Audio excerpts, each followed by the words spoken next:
Good morning, dear students. So, yesterday we discussed about the innate immunity or the immunity with which we are born. It is the natural immunity present in our body. Next is the acquired immunity, and this immunity a person or the organism acquires or develops as the organism grows. Acquired immunity, also known as adaptive immunity. The body adapts itself with the upcoming events or the upcoming pathogens. So it is known as adaptive immunity or acquired immunity. So both adaptive immunity and acquired immunity are same. Now talking of this acquired immunity, it is again of two types. One, a person naturally acquires it. Another, the immunity is injected or it goes into the body. Okay, so let's discuss how we classify acquired immunity. We discussed that as a pathogen enters our body, it has to first cross through all the barriers present in the body. The skin, the physiological barriers, that's the acids, the alkaline fluids present in our body. After that, the cytological barrier where the cells attack and kill the pathogen. Even if it overcomes that, it goes and infects a particular cell. The cell which is got infected starts secreting proteins signaling the other cells that it has got invaded by a pathogen. So the surrounding cells kills this cell so that this cell is not able to harbor this bacteria or virus and does not allow the bacteria to grow. So this is how the innate immunity works. The acquired immunity works on antibodies. Now whenever a pathogen is entering the body, it has some types of proteins and carbohydrates on its layer. These act as antigens. Against these antigens, antibodies develop in our body. These antibodies are produced by the B cells and the T cells. The B cells and the T cells work together to produce antibodies. Actually, the B cells produce the antibodies. The T cells help in producing the antibodies. So first, let's discuss what are the types of immunity, and then I'll tell you how these antibodies develop or how they function. As I told you, this is a whole branch of biology, so it is not possible to explain each and everything here in a lecture of just 10 minutes, but I'll give you an overview of how things work. There are 5 different types of antibodies present in our body. The main structure of the antibody is same.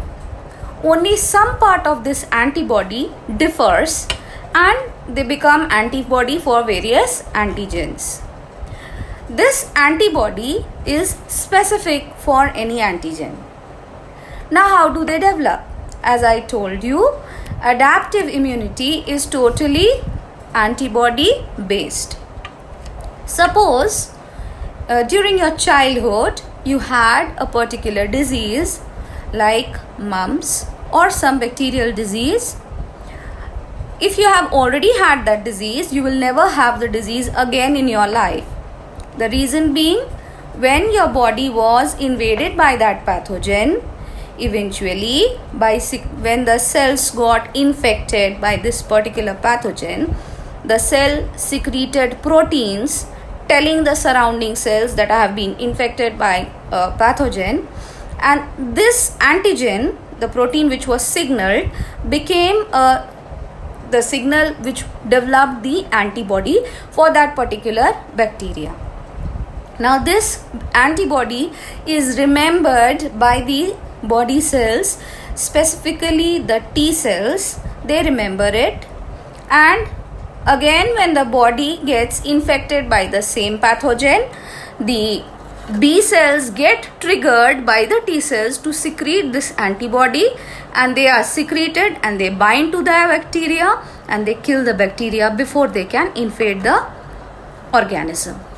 I hope you remember the example of erythroblastosis fetalis, where the fetus, if it is of Rh negative type, in the during the first pregnancy, nothing happens.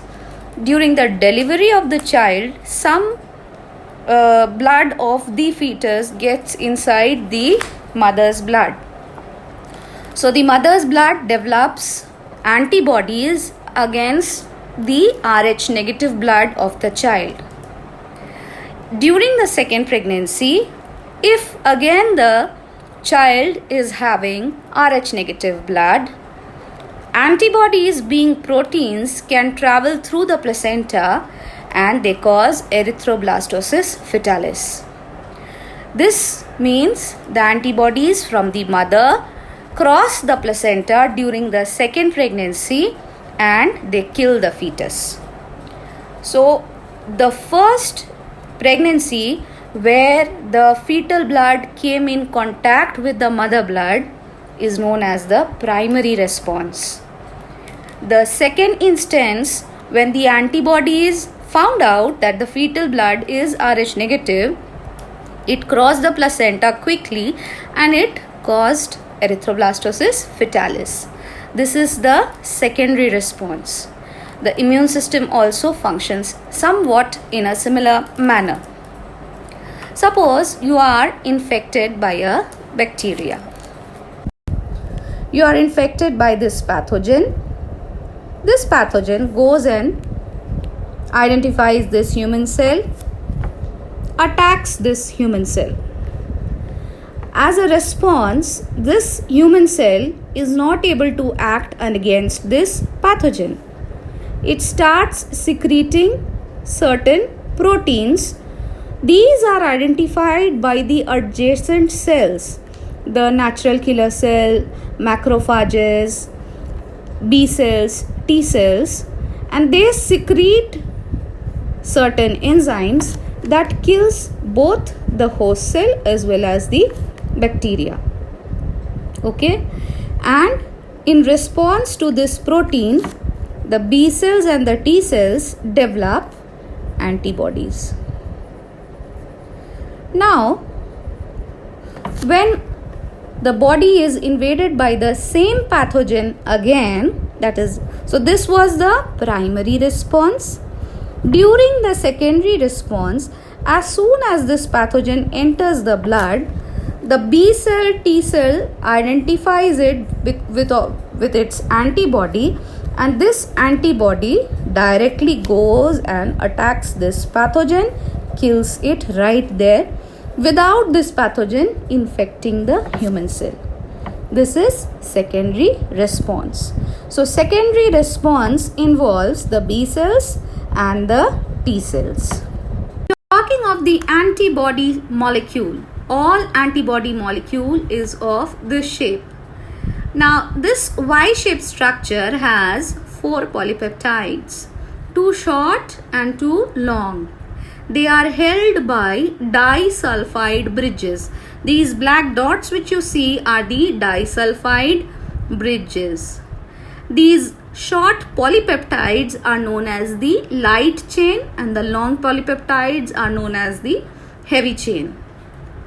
This side of the Y-shaped structure is different for different antibody and they are the antigen binding site. So for a different antigen, there will be a different antibody.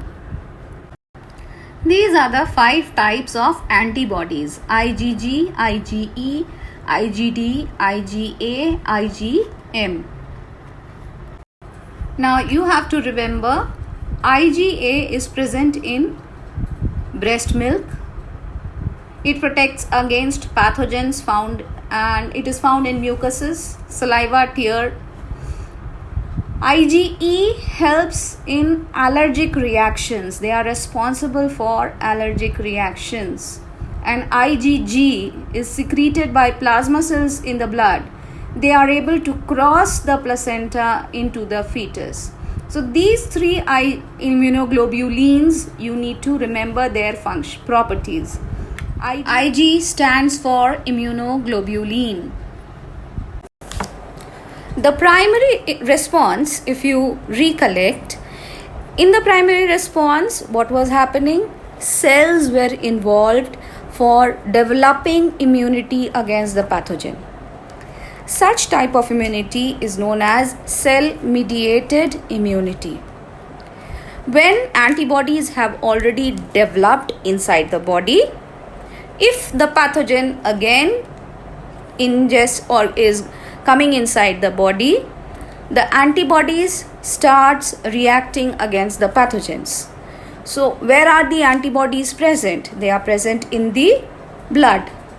So the antibodies, as soon as the pathogen enters the blood, they start attacking the pathogen. This is your humoral immune response. So the primary response can be called the cell-mediated response. The secondary response can be called humoral immune response. So there are two types of responses seen from the body. One is cell-mediated response. The second is humoral immune response. Cell-mediated response is the first time when the pathogen is coming, the body develops antibodies. Once the antibody is stored in the memory cells of the lymphocytes, when the pathogen invades the organism again, these memory cells trigger the B cells to produce the antibody. The T cells remember the antibodies. They do not produce antibodies. They trigger the B cells to produce the antibody. So this is a short confusion you will find. It is not the B cells that remember the antibody. The T cells remember the antibody. T cells trigger the B cells to produce the antibody. So please make your notes carefully when you are making your notes, that T cells remembers the antibody. B cells produce the antibody. T cells help the B cells to produce the antibodies. Now this type of response, because it is occurring in the blood where the cells are involved, is cell-mediated immunity. When only antibodies are involved in blocking the pathogen, it is a humoral immune response. It is also the secondary immune response.